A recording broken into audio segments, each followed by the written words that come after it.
Says it's connected.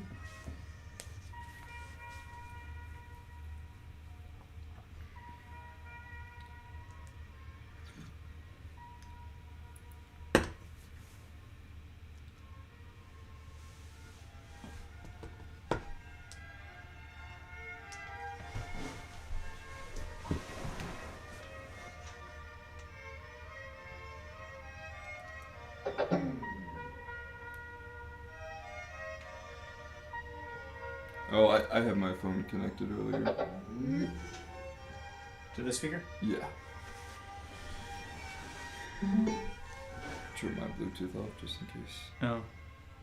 Yeah, that could be it. Sometimes it gets confused.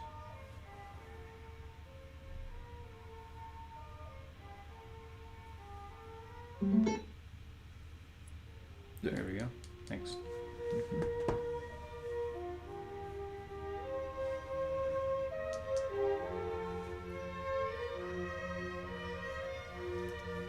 Let me charge it.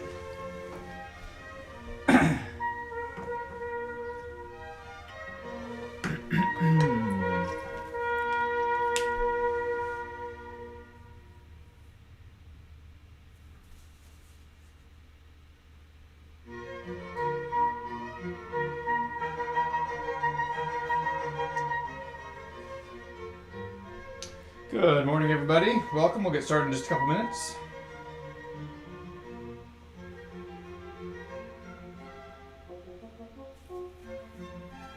That's us. I need to go take out the recyclables before the trash usually comes about 10, so I'll be right back.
Yeah, Jen, I don't know if I can do that. I don't know if I can follow in Father Ashmore's footsteps.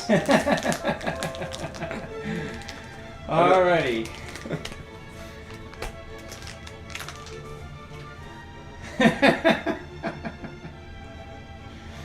Welcome everybody. Sorry we're a couple minutes late.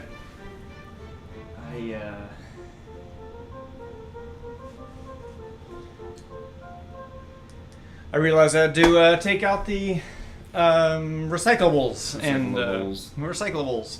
So I just had to run out there because they show up sometime in the 10 o'clock hour usually to take the recycles, and then they take the trash out at about 10 or so. So welcome everybody to the Tuesday edition of Fireside Chat. We welcome everybody. If you got any questions for us, yes, reminder that we got our Father Ashmore substitute here on Tuesday mornings. For substitute. No.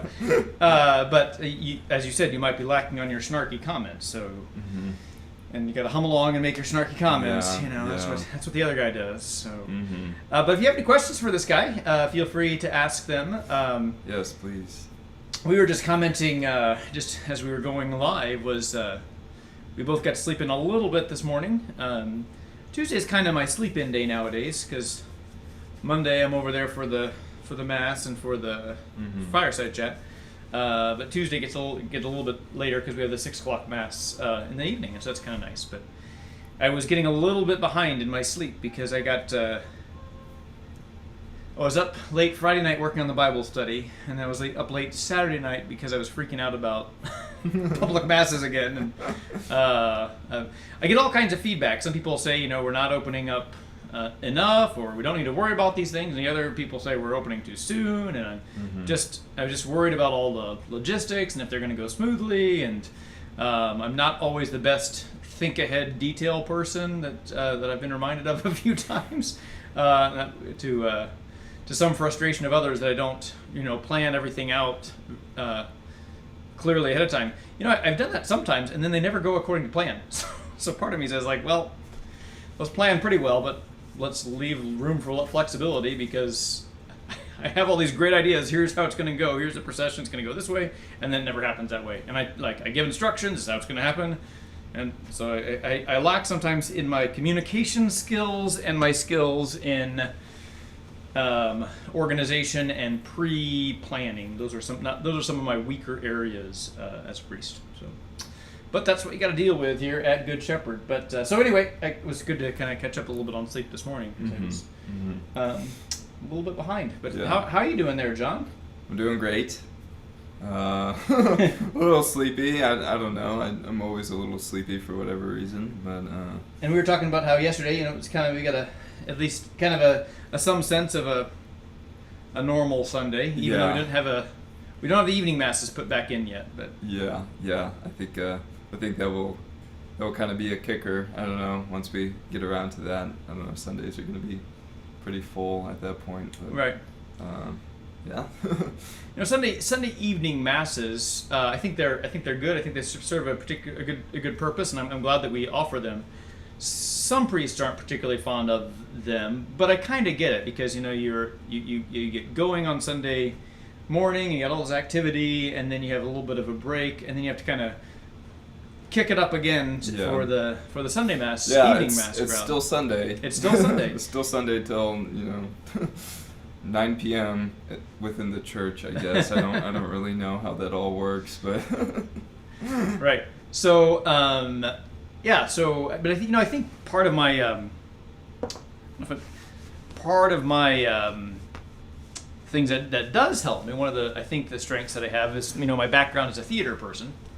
And for 2 summers I worked at Busch Gardens in Williamsburg, and one summer I did 5 shows a day, and another summer I think it was 4 shows a day, or 3 or 4 shows a day. And so you just have to you did a show, all high energy, get like half hour, 45-minute break, and you got to dig deep and find it again, and take a little break, and then dig deep and find it again. But you always have to remember that this is the first time seeing the show for the audience that are people there. And so you have to remind yourself, like as a priest, it's not entirely equatable, but that same kind of... But yeah, it's almost even more so because of the connection we have with God within the Mass. So yeah. The Mass is extremely special. So. Sure. Well, and yeah, it's extremely special, and it's extremely special, being with the community and everything as well. So you gotta make sure that this is you do what you can. It's all it's a grace of God, but do what you can to help create that space of a prayerful space, inviting people into that, and not being a hindrance to that. Because I mean, I think we can all lovingly think of examples where priests maybe at least on one occasion or something did not particularly help us to pray. And so we want to facilitate that and to help people to pray and to connect to God. And yesterday and Sunday evening I felt tired but not burned out, because it is a gift to be able to pray with the Mass 3 times a day, and hopefully in the future 4 times a day when we add our 5 o'clock. And so I'm grateful for it at this point. Yeah. In regard to openings, they'll keep the following current science. The virus is an ever-evolving beast. I think that's what we're trying to do is we continue to evolve and understand. It's hard to keep up, and it's hard to know who to listen to. Do you listen to who? You listen to CDC? Do you listen to... so all these various things. Yeah. And at the same time, we have to be obedient to what the Archdiocese has given us to these principles and rules. Yeah, and I know Father Kent says all the time that it's his first pandemic. There you go. Thank you. I think we have to remember that it's everybody's first pandemic, unless we have some 101-year-olds out there, 102-year-olds out there, which I'm sure there are. But that being said, it's almost everybody's first pandemic as well. So which is why I say that line, of course, is because when I say that, of course, it nobody knows any better. So we're all stumbling through this. So we're trying. That's right. Well, I think, and I also do say that I don't think this is necessarily going to be our last one either, because things happen, but it might be a long time. It was a long time since 1918. Which was the last major one. I think there was something in the 60s. 60, 67 or something around then. I don't really know.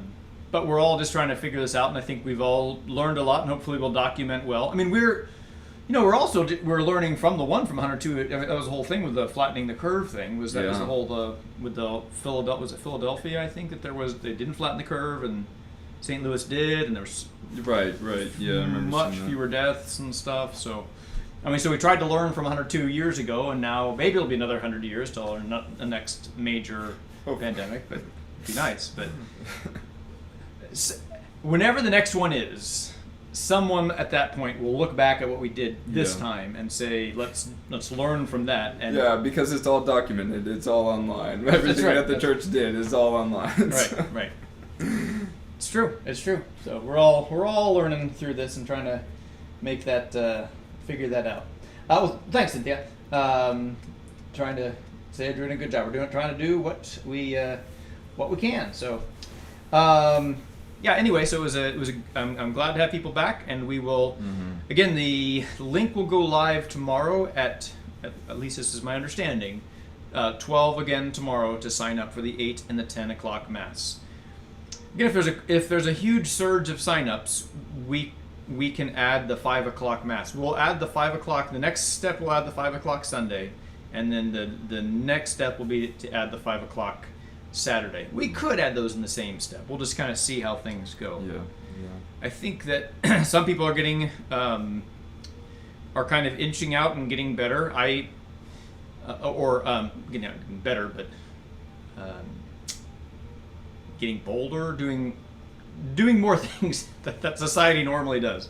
For instance, I hosted some friends over here yesterday. We played some board games yesterday, which I have not done for the last 2-3 months or whatever. So, but it was nice to have a couple of the priest friends come over, and we played some games.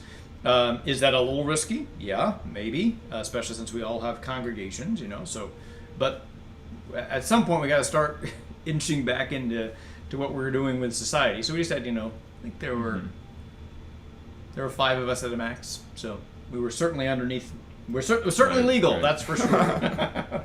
Certainly within the realm of what we can do. So, but that was nice, and it was nice to my basement is put back together again, so that's nice. I was talking about that popcorn ceiling project, and that was a mess, and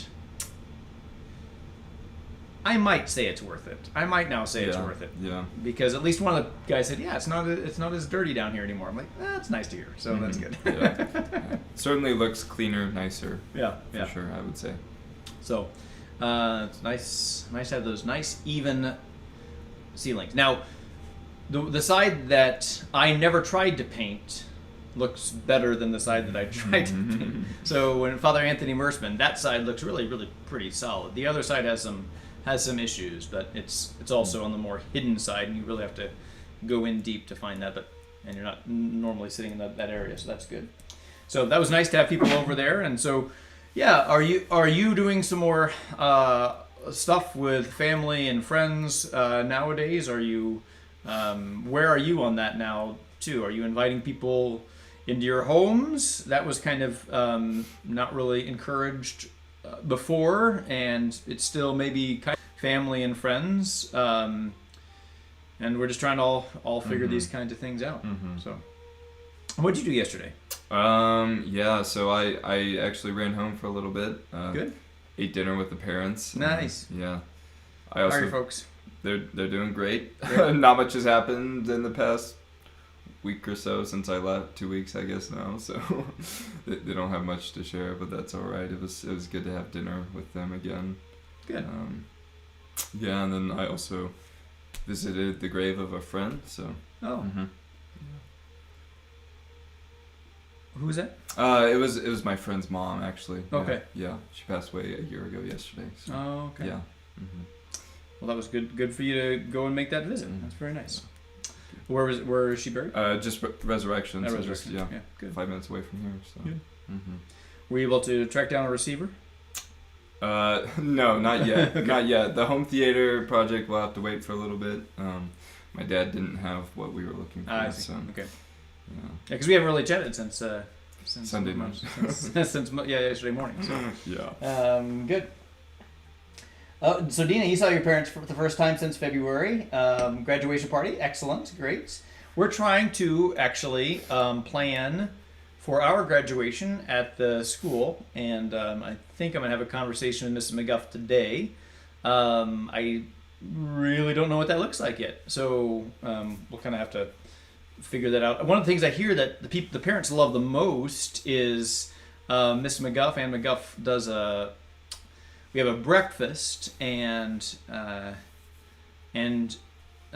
only experienced this once. It's my second year here at Good Shepherd, so I'm trying to remember exactly what happens. But I think that the teachers submit like words to describe each student, and then Anne reads a lot of those off and then adds her own personal commentary. So it's really nice that she personally talks about each student. And I think that's the thing that was missed the most. Yeah. Our principal is awesome. Our school is awesome, for that matter. We're very, very blessed. And Miss McGuff, I was telling you on Sunday, that we have the best principal right here in the diocese, right here, Miss McGuff. She's awesome, so I'm very privileged to work with her. And what a beautiful connection she has to all of the students, that she knows all of them. She knows all of them by name. I'm still working on it. I've got a long way to go, but she's been here a lot longer, so I've got a little bit of grace time. But I'm trying to learn the students' names and get to know them all better. Of course, it was all cut short a bit this year. So the best way is just to keep on going in the classrooms and going into the lunchroom and all those things. But I just didn't have as much time to do that this year. So. When we had I try to be out there in the morning to greet kids, and in the afternoon sometimes to say goodbye, also to say hi to the parents. So that Thursday before spring break, I want to be very attentive to make sure that I said goodbye, because at the time I thought, okay, I'll never see you again. I was kind of kidding, but I didn't. We all thought at that time that we might have to be out of school for a week or 2. 2 weeks, yeah. And then we'll be back. But that was not the case. And then it was shortly thereafter that Governor Kelly announced that we're going to be shut for the rest of the year. And that was because that was during spring break. Because I remember that Miss McGuff was elsewhere, and she's like, well, now I don't know what to do. So, yeah. Yeah, it was kind of tough. So in Denver every week, the seminarians they have some type of, we call it like apostolic assignment. So you just go out for a couple hours each week, And there's various things that people do. So some people will go to a nursing home. Some people will do street ministry. But I was able to go to a Catholic school out there, Our Lady of Lourdes out there, and so we would just go there for 2 hours a week, basically, on Thursdays. And it's kind of weird that last Thursday we went and didn't realize that that I would never see those kids again, essentially. So yeah, that was kind of a bummer, like getting into through April and May, and just like really missing those kids and missing being at that school. But it's tough. It was an odd time to kind of be within the school system in a way, but. And we're trying to, of course, we don't know what's going to happen in the school year to come. Everyone's talking about this second spike that comes in fall. I don't know how that works. I don't know how they can predict that. That doesn't make any sense really to me. But yeah, supposedly another spike is coming, so we'll see what happens there. I don't know how that works. And then also, I did hear back from the Archbishop's secretary yesterday. Sometimes I'm not as disciplined. I used to be better disciplined about not checking. So I kind of try to take Mondays off.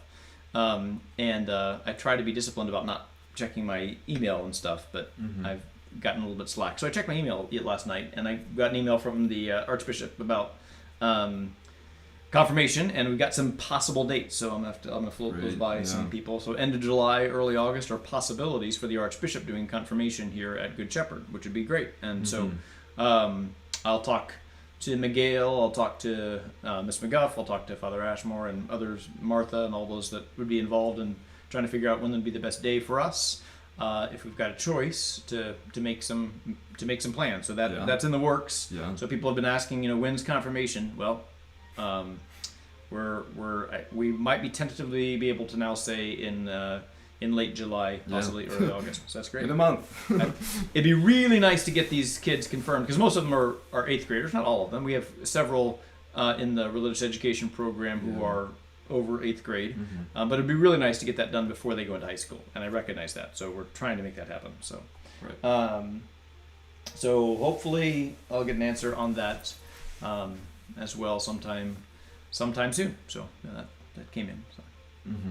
That's good. So what else are you working on, and what other questions might you have for myself or John? We were talking about summer movies yesterday a little bit. My stack's still sitting over there, talking about DVDs and Blu-rays and stuff that I enjoy watching during the summertime, just like having kind of in the background. So so we watched a little bit of Jurassic Park on Sunday night. Sunday night. Okay. So watched a little bit of Jurassic Park on Sunday night.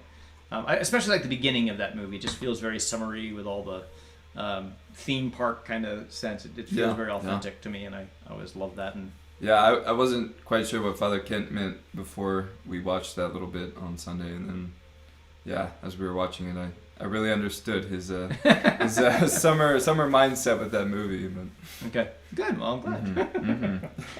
Because yes, it does feel summer, and so does Jurassic World to a certain extent as well. I have not seen Jurassic World. Oh, really?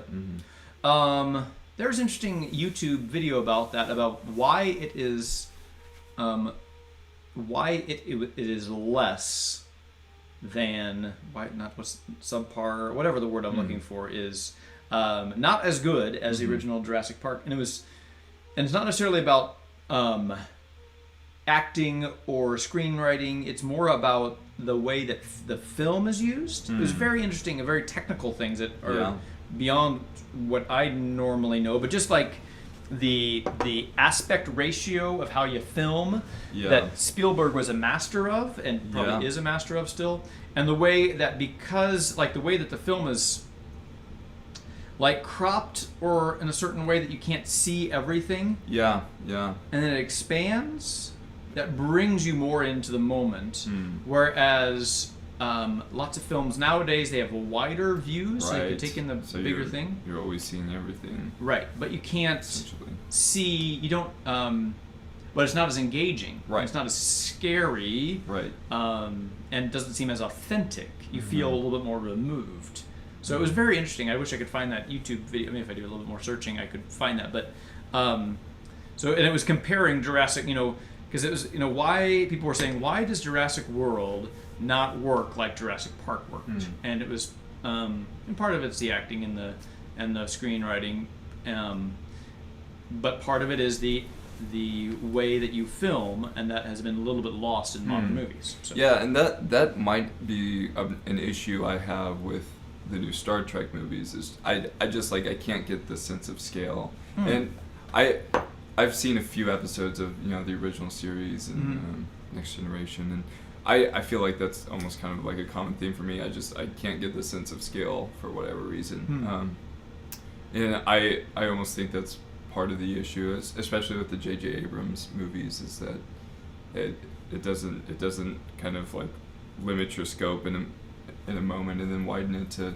so that you can really understand. Because when you're watching Jurassic Park, you understand how tall the Brontosaurus is or whatever. But with with Star Trek, I wasn't getting that, and I don't know. It's something I guess my mind obsesses over.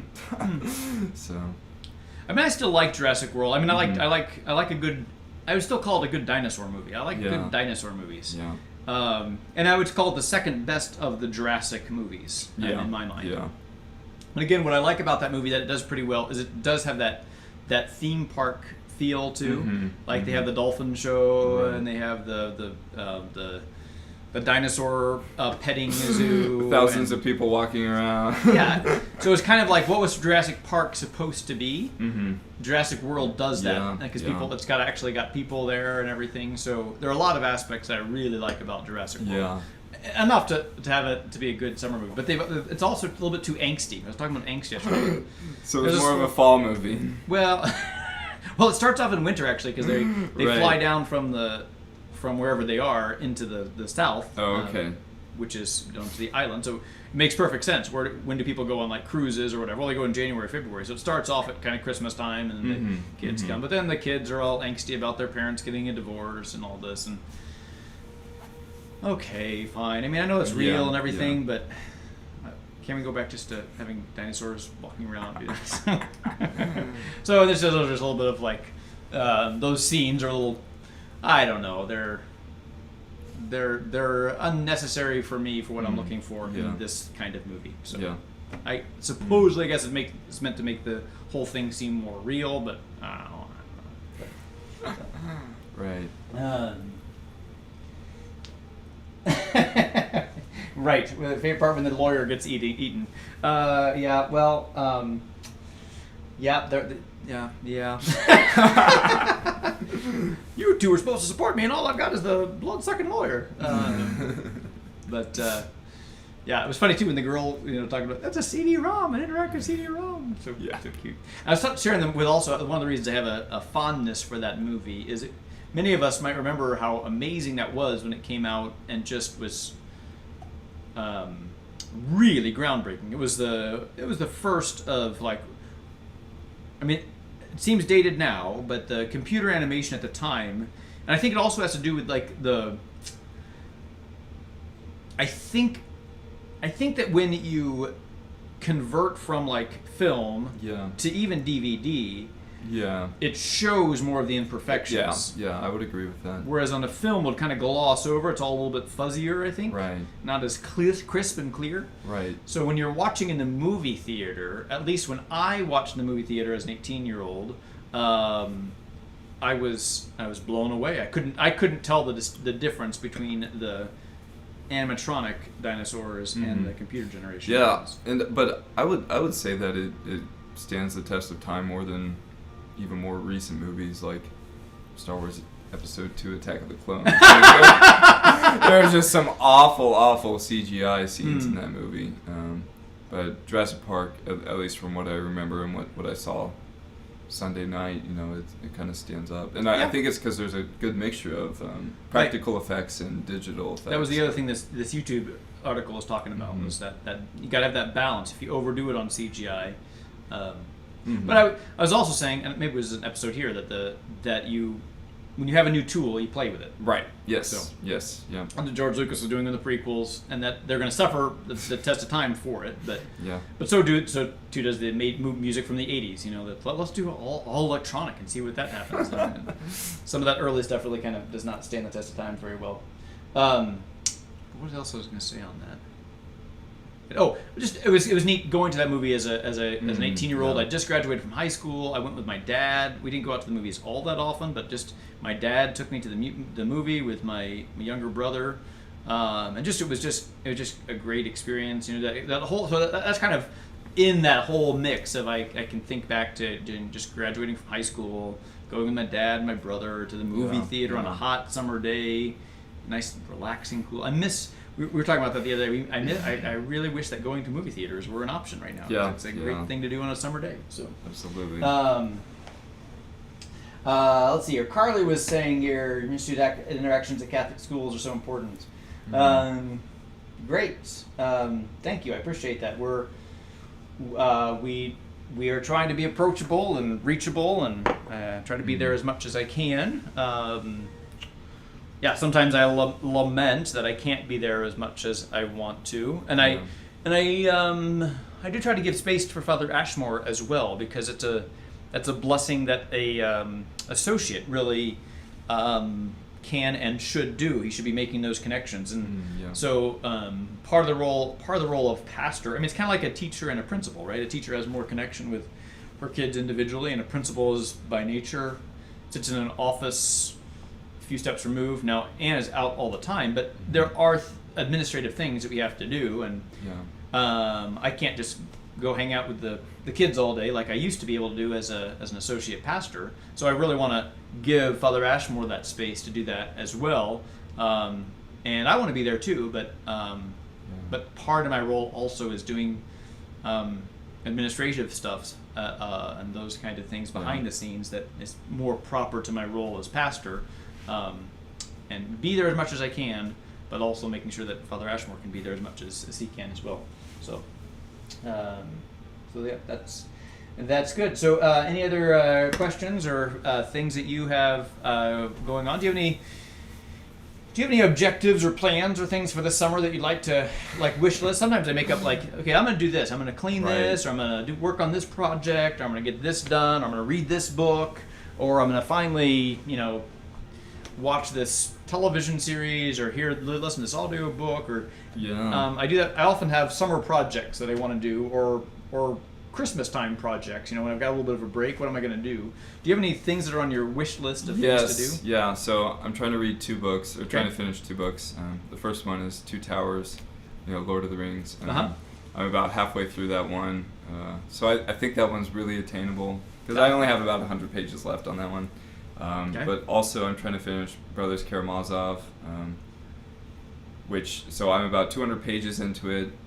Cool, I'm far into it. Not really. There's 800 pages in the book, so I have a long way to go on that one. Dostoevsky?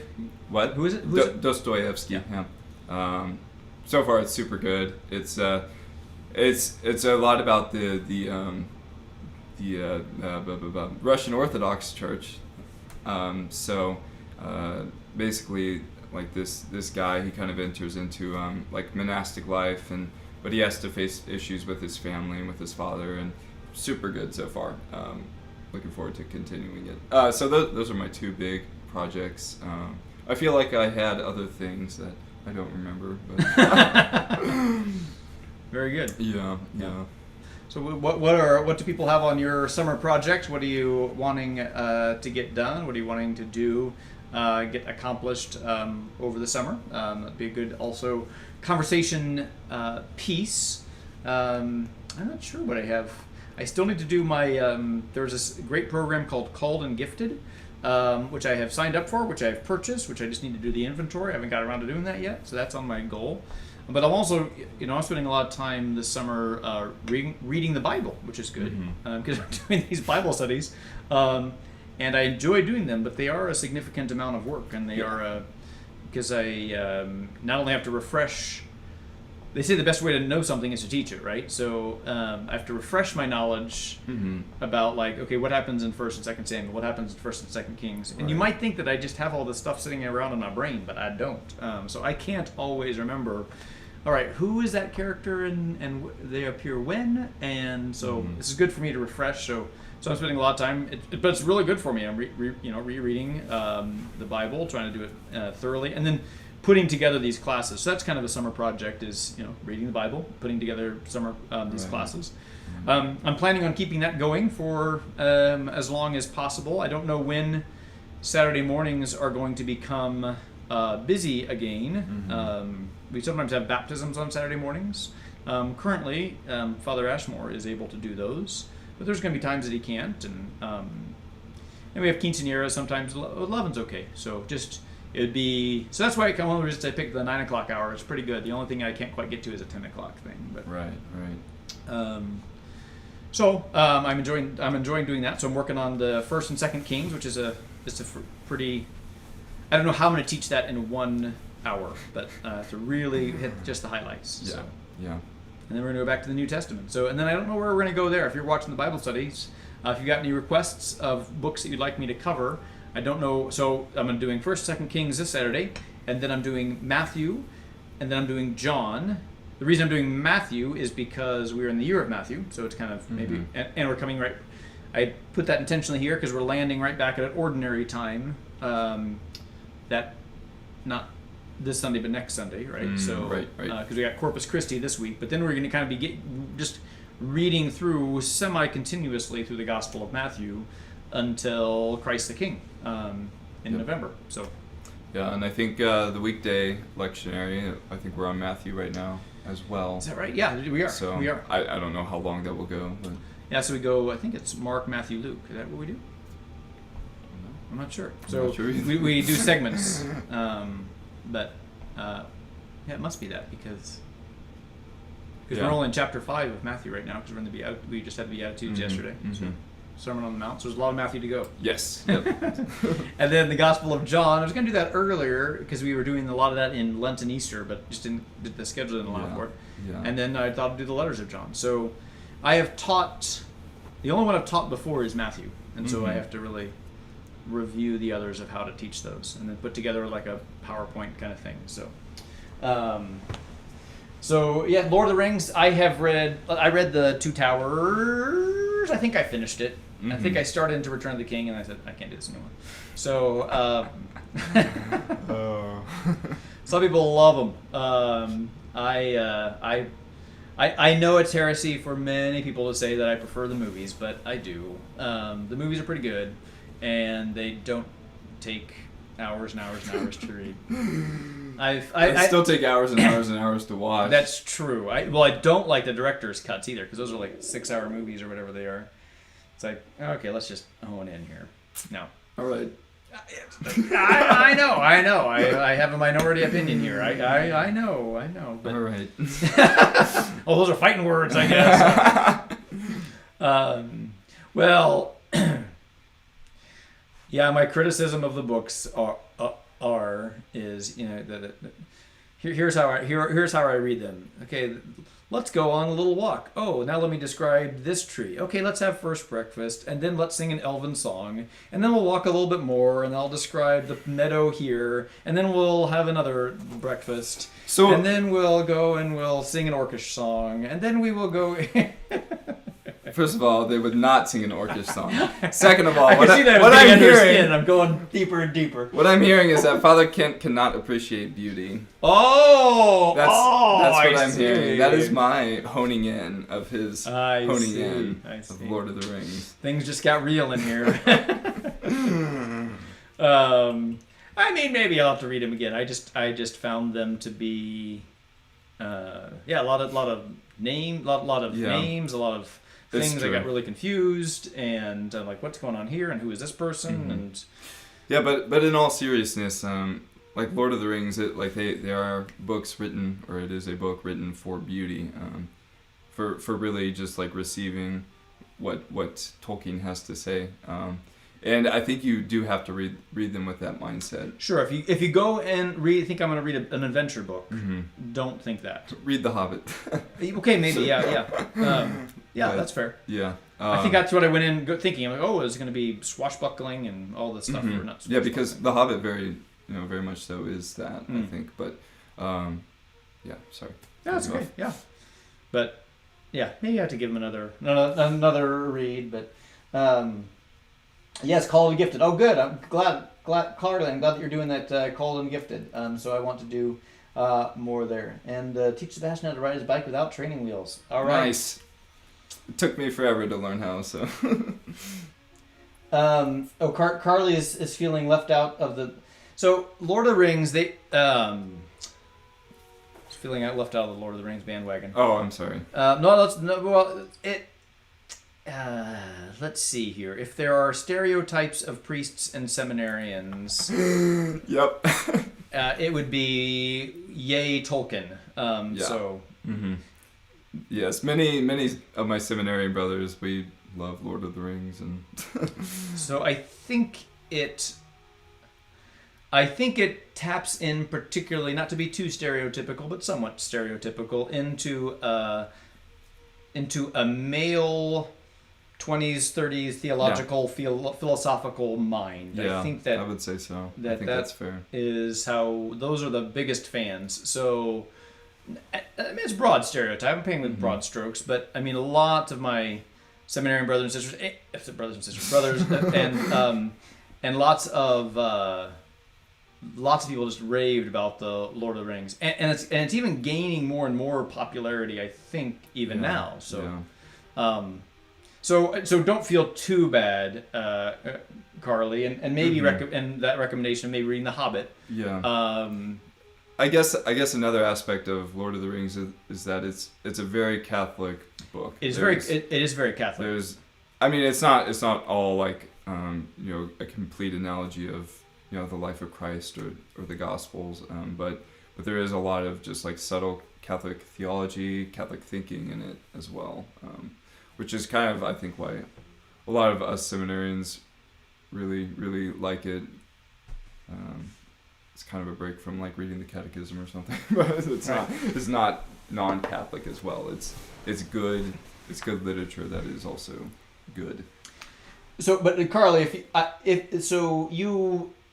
would recommend, if you are feeling left out on the bandwagon, I would recommend watching the first Lord of the Rings movie, The Fellowship of the Ring. That's my favorite of the three, actually.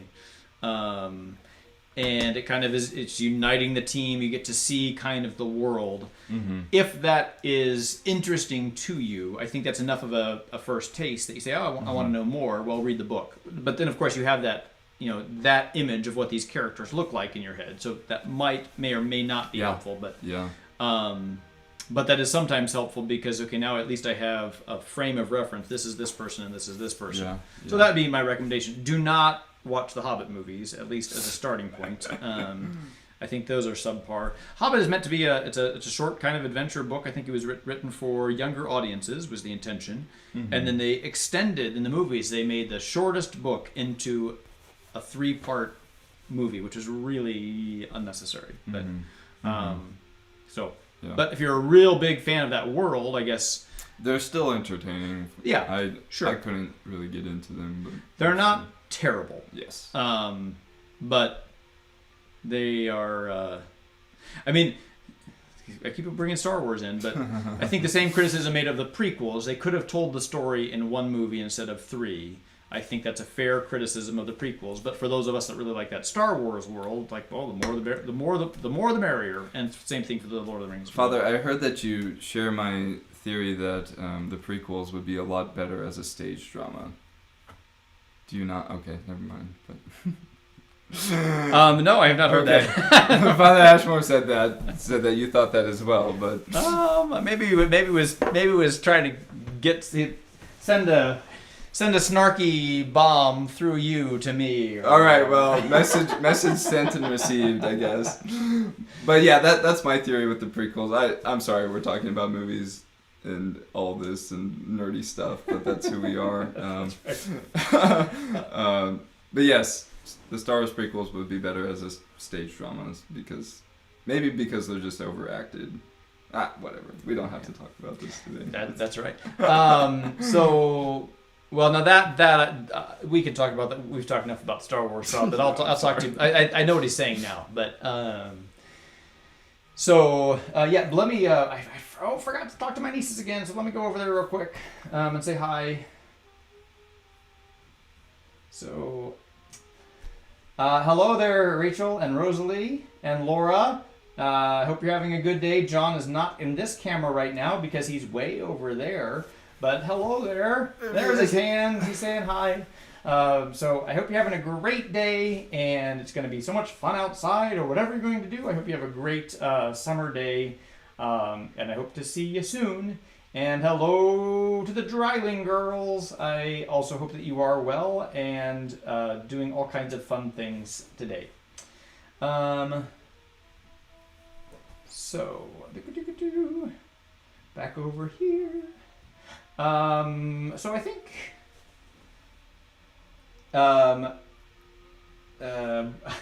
National Harvard Lampoon's Lord of the Rings. I have not.